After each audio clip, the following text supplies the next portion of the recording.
창조주를 기억하라 라는 제목으로 말씀을 나누겠습니다. 미국 미용 성형외과 학회에 의하면 성형외과 의사들이요 매년 수천만 건 이상의 시술을 하고 있는데 그 대부분이 의학적으로 불필요한 시술이라고 합니다. 즉 수천만의 사람들이 좀 더 예뻐지려고 젊어지기 위해 성형외과를 찾고 있다라는 말이죠. 뭐 우리나라는 하면 더 하죠. 이러한 현상에 대해 저널리스트 베스티틸이 이런 이야기를 했어요. 나는 많은 사람이 성형 수술을 하는 것이 염려스럽다. 왜 염려스러울까요? 이렇게 얘기합니다. 이유는 단순하다. 다수의 성형을 한 여성들로 인해 또래의 여성들이 상대적으로 더 나이 들어 보이기 때문이다. 너무 탁월한 통찰이죠. 너무 탁월한 통찰이죠. 그러니까 성형 수술하는 건 남한테 피해를 주는 거예요. 왜냐면 내가 나이가 들어 보이기 때문이죠. 그러나 부인할 수 없는 한 가지는 우리는 나이가 들면 들수록 젊음을 동경하게 된다는 거예요. 더 오랜 기간 젊음을 유지하기 원한다라는 점이죠. 전도서 기자 역시 젊음에 대해 이렇게 말했어요. 전도서 11장 9절 한번 읽어주시죠. 시작. 청년이여 내 어린 때를 즐거워하며 내 청년의 날들을 마음에 기뻐하여. 젊음이 가진 특권을 누리고 즐거워하라는 거예요. 청년하면 막 가슴이 뛰잖아요.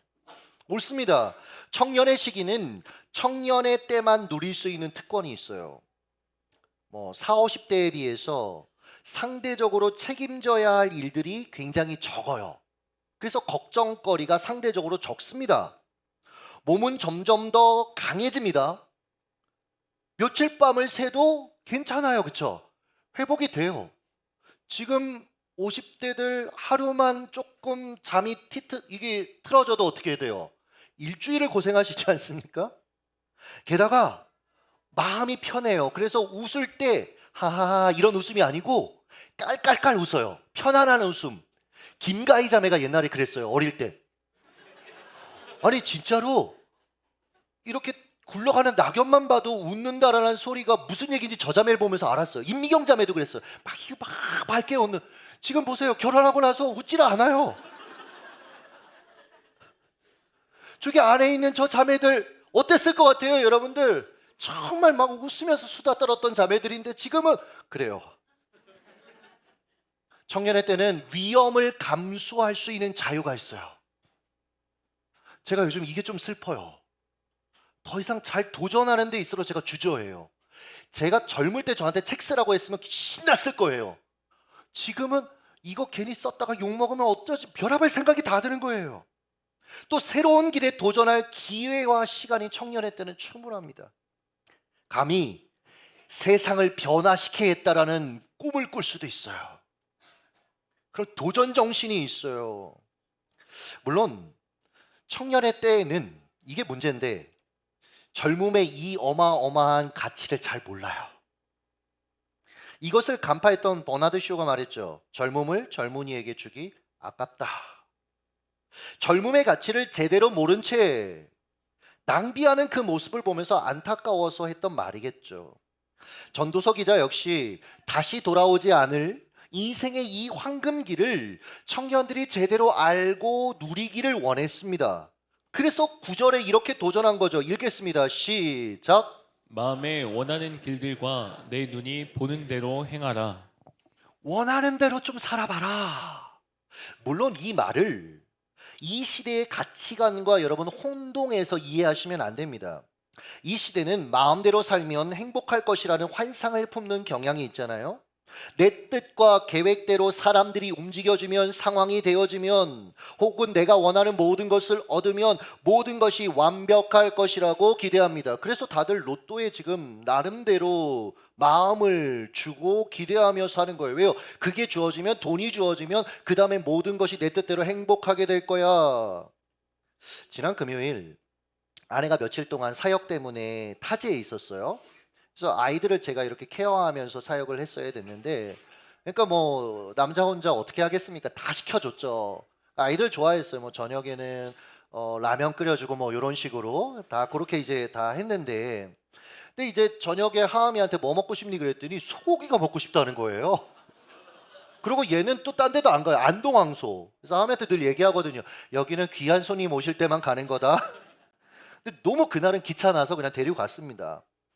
근데 애들 둘을 앉혀놓고 밥을 먹이는 게 이게 너무 전 아내하고 단 한 번도 떨어져 본 적이 없었거든요. 늘 아내가 옆에서 케어했는데 제가 이렇게 하다 보니까 이게 너무 힘든 거예요. 근데 제가 막 이제 뭘 케어하다가 이음이가 사고를 친 거예요. 저 몰래 소금을 찍어서 이렇게 먹은 거예요. 이 소금 맛있잖아요, 어렸을 때는. 그러니까 제가 안 보니까 다 이렇게 찍어 먹은 거예요. 물론 투철한 제보자 정신을 가지고 있었던 형 하음이 덕에 그의 완전 범죄는 결국 드러나게 됩니다. 이음이가 형 때문에 제가 딱 알게 되니까 이렇게 얘기하더라고요.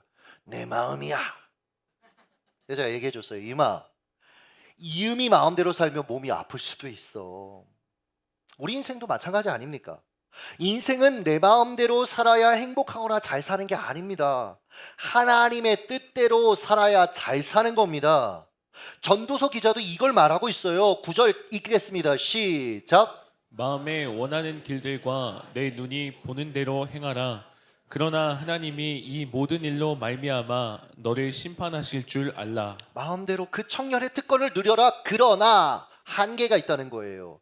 하나님이 이 모든 일로 말미암아 너를 심판하실 날이 반드시 있을 거야. 즉 책임 있는 자유를 누리라는 겁니다. 하나님이 주신 젊음의 기회와 특권을 자신만을 위한 이기적인 욕망을 위해 혹은 죄의 기회로 활용하지 말라라는 것입니다. 왜요? 마지막 날에 우리는 하나님 앞에서 내가 돈을 어떻게 썼고 손과 발로 무엇을 했는지, 시간을 어떻게 사용했는지, 인간관계를 어떻게 다루었는지, 즉 내 삶의 자원과 기회를 어떻게 사용했는지 계산하게 될 것이기 때문에 그래요. 탁월한 감독들은 있잖아요. 영화를 만들 때 가장 먼저 하는 게 뭐냐면 영화의 결론부터 만드는 거래요. 결론부터 픽스하는 거래요. 왜요? 영화의 결론을 정해놓고 나서 거슬러 올라가면서 영화를 만들면 스토리가 굉장히 탄탄하게 전개된다라는 것이죠. 인생의 스토리를 탄탄하게 만드는 비결도 이와 같습니다. 인생의 결론을 알고 시작해야 돼요. 그러면 여러분 인생의 이야기를 잘 써갈 수 있습니다. 이건 여러분 어떻게 보면 우리 크리스천들의 여러분 장점이자 전공 아닙니까? 우리는 이 인생의 결론을 이미 알고 있습니다. 마지막 날에 심판이 있을 것이고 이후에는 영원한 삶이 있을 것이다. 즉 우리는 인생을 내가 대체 어떻게 살아야 할지 방향을 제대로 설정할 수 있는 유리한 고지에 서 있다는 거예요. 사실은 거기부터 시작하는 거예요. 죽음, 심판, 영원한 삶. 그런데 여러분 이렇게 안 합니다. 그냥 내 마음대로 살아요. 내 눈에 보기 좋은 대로 살아요. 이렇게 가장 내 멋대로 살아본 사람이 이 전도서를 쓴 솔로몬입니다. 우리가 누리기를 원했던 모든 것을 다 가진 남자였어요. 그는 돈, 명예, 인기, 권력, 사랑 원하는 거 다 누렸습니다. 여러분 우리는 이 중에 하나만 성취를 해도 성공한 인생이라고 부러워하잖아요. 근데 그는 모든 걸 다 이루었어요. 자매님들 우리 애들이 이 중에 하나라도 누린다면 우리는 만나는 사람들마다 자식 자랑할 겁니다. 그리고 혹은 부모 강사로 대비해서 여러 곳에서 활동하게 될 것이에요. 솔로몬은 사업가로서 성공한 인물이었습니다. 우리가 잘 아는 중동의 부자 만수르 형, 뭐 이런 형들 몇을 갖다 놔도 솔로몬의 재산보다 많지 않아요. 그가 가졌던 명예는 어떤 정치인이나 슈퍼스타보다 많았고요. 그가 가진 지혜는 동서양의 석학들을 모두 모아놓은 것보다 탁월했습니다. 그런데 그가 이제 막 인생의 바다에 뛰어들려는 청년들에게 하는 충고는 무엇입니까? 전도서 11장 1절 읽습니다. 시작. 너는 청년의 때에 너의 창조주를 기억하라. 내가 이렇게 성공했어. 이렇게 성공하니까 이런 혜택이 있었어. 이런 얘기를 하는 게 아니라 청년의 때에 너의 창조주를 기억하라. 왜요? 앞에 했던 이야기를 또 합니다. 1절 보시면 곧 곤고한 날이 이르기 전에 나는 아무 낙이 없다고 할 해들이 가깝기 전에 즉 나이 들어 늙어 죽기 전에.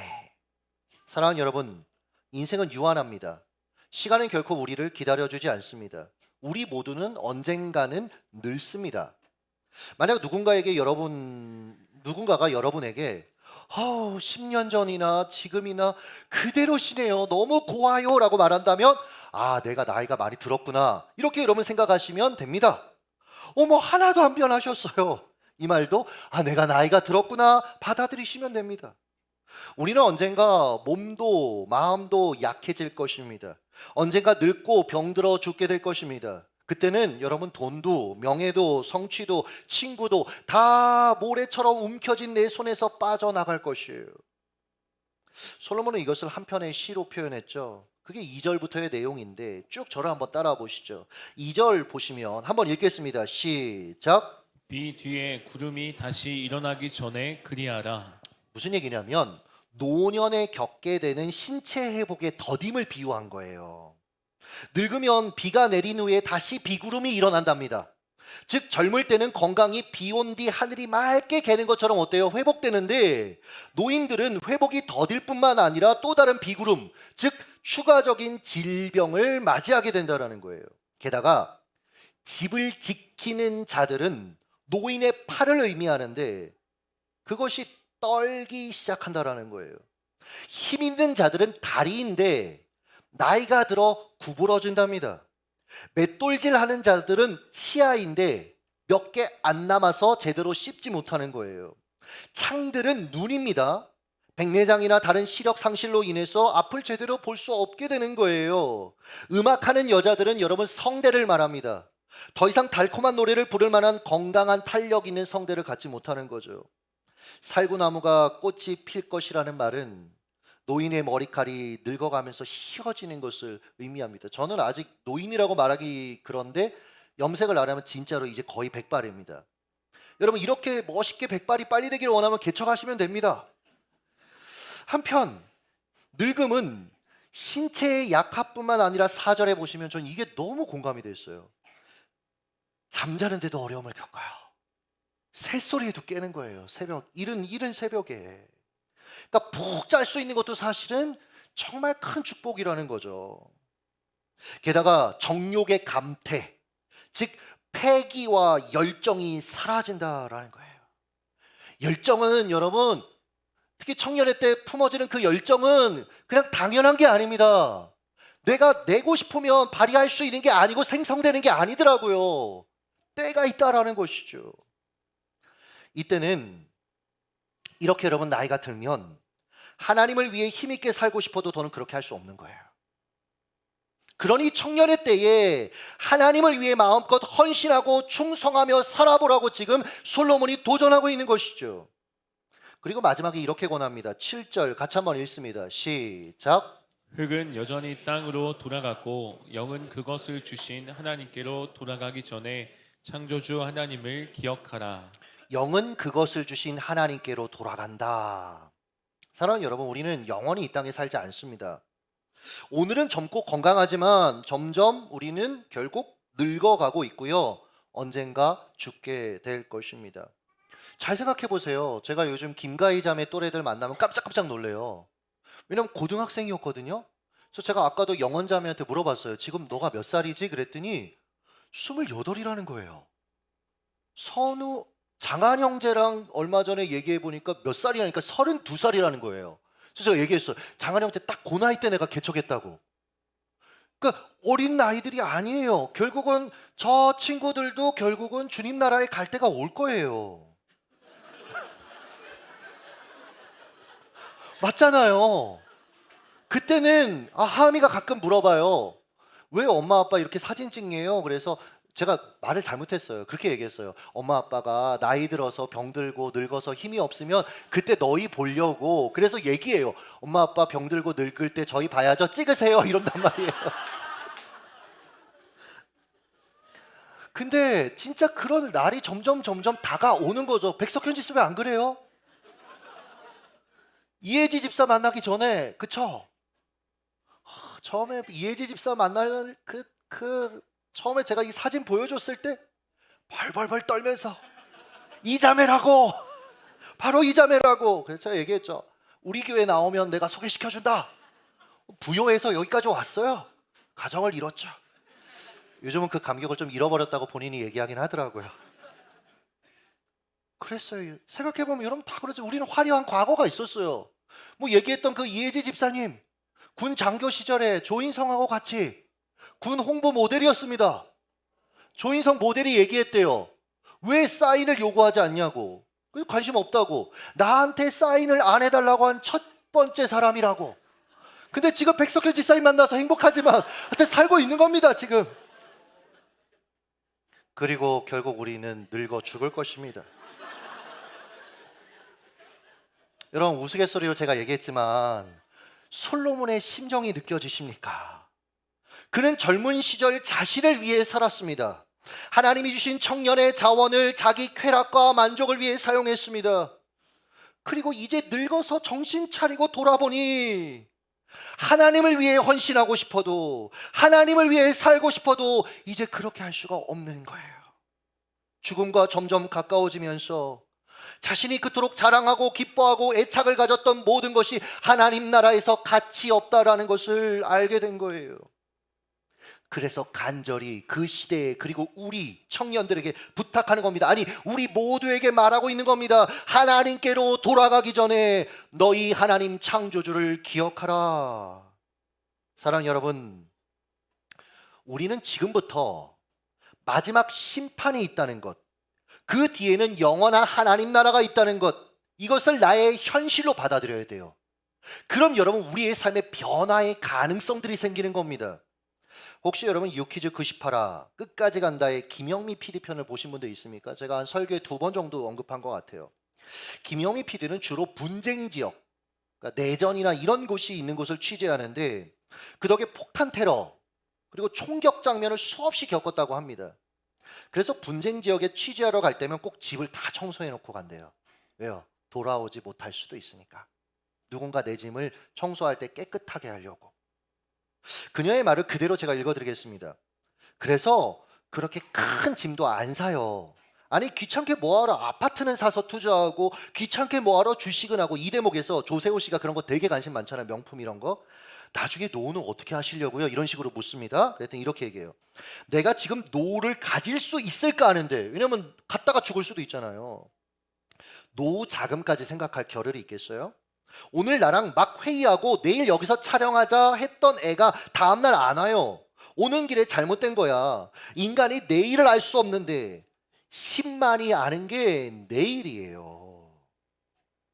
이분이 신앙인인지 아닌지 제가 잘 모르겠어요. 그러나 여러분, 내게 내일이 있지 않을 수 있다라는 것을 생각하는 사람, 삶을 어떻게 해요? 심플하게 살아가죠. 무엇이 중요하고 중요하지 않은지 분별하는 통찰을 갖고 있죠. 여러분, 사실 이건 우리에게 있어야 될 통찰 아닙니까? 그런데 내 젊음이 영원할 것처럼 살아가는 거예요. 이 땅이 영원할 것처럼 살아가고요. 내일도 자고 일어날 것이라고 믿으면서 우리는 살아가는 겁니다. 이렇게 살고 있다면 창조주 하나님을 기억할 가능성이 희박해지는 거예요, 여러분. 심판이나 하나님 나라, 영원한 삶은 그저 설교 시간에 듣는 추상적인 개념이 될 뿐입니다. 그 결과 우리는 세속주의자, 즉 신은 없고 이 세상만 존재한다는 것에 동의하는 사람들과 똑같은 것을 추구하고 똑같이 행동하며 살 수밖에 없게 되는 거죠. 천국 묵상에 소개된 가상의 인물 샘과 같죠. 제가 이 얘기도 한 2번 정도 했어요. 정말 여러분, 우리에게 통찰을 주는 이야기입니다. 읽어드리겠습니다. 세속주의자 샘을 아는가? 샘은 매우 성공적인 삶을 살고 있다. 게다가 건강하기까지 하다. 그는 재미있고 똑똑하며 부침성도 좋다. 또한 샘은 그리스도인이며 열정적이다. 그는 복음주의 배경에서 자랐고 신학적으로 보수적이며 성경의 권위를 인정한다. 성경은 세상 기원에서부터 삶의 의미까지 모든 의문에 대한 가장 만족할 만할 답을 제시한다고 그는 믿는다. 여러분, 이런 사람이 우리 주변에 있으면 여러분 굿 크리스찬이죠. 최고의 크리스찬이죠. 샘은 꾸준히 성경 공부도 하고 인간의 약점을 잘 알고 있다. 심지어 친구들에게 예수의 부활에 대한 역사적 증거도 될 수 있다. 삶의 모든 영역에서 하나님의 말씀으로 자신을 점검하려고 애쓴다. 신앙의 영역뿐만 아니라 사업, 철학, 윤리, 경제, 법과 관련해서도 그렇게 하려고 애쓴다. 그렇다면 과연 무엇이 그토록 샘을 세속적으로 만드는 것일까? 샘이 세속적인 이유는 뭐랍니까? 내일 아침에 자신이 어김없이 자리에서 일어날 것을 믿기 때문이다. 샘의 소망이나 관심은 모두 현재의 삶에 있다. 이러한 인생은 오늘을 살아가는 그의 태도에 큰 영향을 미친다. 우리의 이야기 아닙니까? 우리의 모습들 아닙니까? 교회 안에서 사람들이 보기에 괜찮은 크리스찬, 밖에서 나름대로 괜찮은 나이스한 성격을 가지고 사람들을 대하는 것, 물론 그렇지 못한 사람들이 너무나 많기 때문에 여러분, 우리는 이러한 모습도 우리에게 필요하죠. 그러나 우리의 관심이 하나님 나라에 있지 않으면, 내일 내가 못 일어날 수도 있다라는 것을 나의 현실로 받아들이지 않으면, 우리는 여전히 이 땅에 목숨을 걸고 이 땅만을 위해서 살아가는 세속주의와 다를 바 없게 살아가게 된다라는 거죠. 그래서 솔로몬이 얘기하는 겁니다. 그렇게 살았던 솔로몬이요, 그는 여러분 가장 종교적인 형태의 테두리에 여러분 둘러싸여 신앙생활했어요. 왕으로서 살았어요. 여러분 존경받으며 살았어요. 말씀을 이야기하며 살았어요. 근데요, 자기 관심은 이 땅에 있었던 거예요. 그래서 얘기합니다. 너는 청년의 때에 너의 창조주를 기억하라.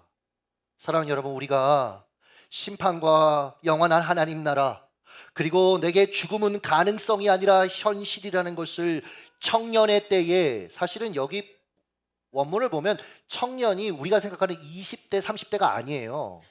더 어린, 사실 청소년 때를 이야기합니다. 여러분, 그때 우리가 이것을 나의 현실로 받아들인다면 오늘을 살아가는 내 삶의 방향과 방식이 완전히 달라질 수 있는 거예요. 이것을 잘 알았던 트라피스트의 수사들은요, 함께 무덤을 파는 전통을 만들었대요. 누군가 죽어서가 아닙니다. 그냥 무덤을 파요, 의식적으로. 그리고 누군가 정말 죽으면 미리 파둔 그곳에 동료를 눕힙니다. 그리고 또 다른 무덤을 파요, 미리. 내게 죽음은 가능성이 아니라 현실이라는 것을 늘 인식하려는 노력일 것입니다. 솔로몬이 이것을 말하고 싶었던 겁니다. 죽음이 나의 이야기가 아니라고 생각하는 청년의 때를 보내고 있는 이들에게 죽음은 현실이라고, 죽음 이후 심판이 있다고, 그러니 너를 만드신 창조주 하나님을 기억할 때라고 말하고 있는 거예요.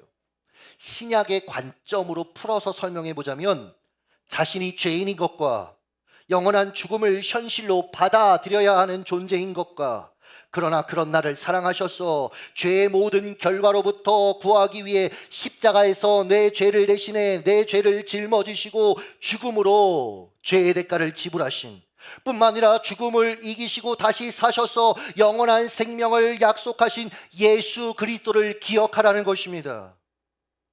어메이징 그레이스, 나 같은 죄인 살리신을 쓴 존 뉴턴이 그러한 인물입니다.